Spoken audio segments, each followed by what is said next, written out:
Hi, how are you? My name is Jonathan. Now, whether you're watching a football game, a movie, or just hanging out with your friends, everyone loves a good snack.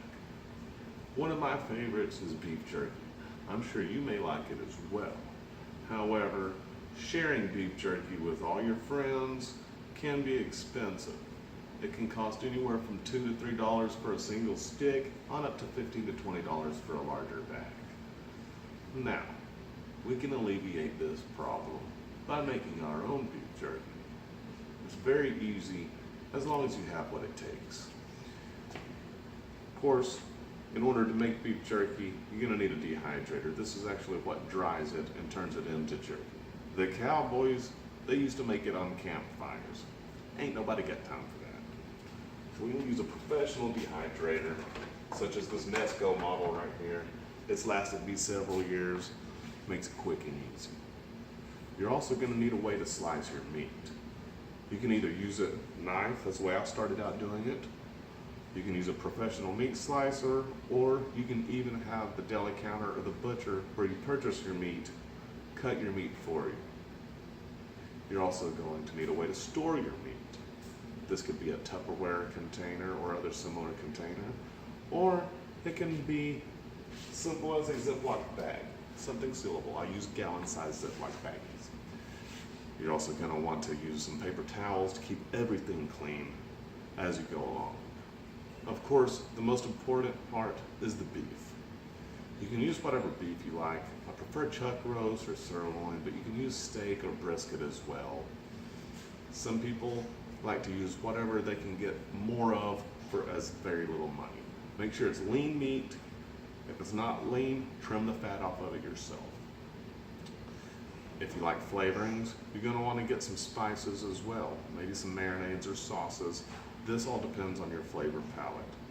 Experiment, use what you like. Now, to start your process, the first thing you're going to do is have your meat sliced or slice it yourself. And I suggest keeping it at the maximum a 1/4 inch thickness. You don't want to get it paper thin, but the thinner, the easier it is to dry. After cutting your meat, if you do desire to flavor it, what you're going to want to do is marinate it overnight. Toss it in your spices, your sauces, whatever it is you like, your rubs. If you want to do dry rub on it, that's fine. I use a mixture of barbecue sauce, liquid smoke, and salt and pepper. Keep it simple. You're going to want to let that marinate overnight in the fridge, in a sealed container, or in a Ziploc baggie. The next day, when you take your meat out, you're going to want to arrange it in a single layer on the trays of your dehydrator. Space them about a 1/4 inch apart.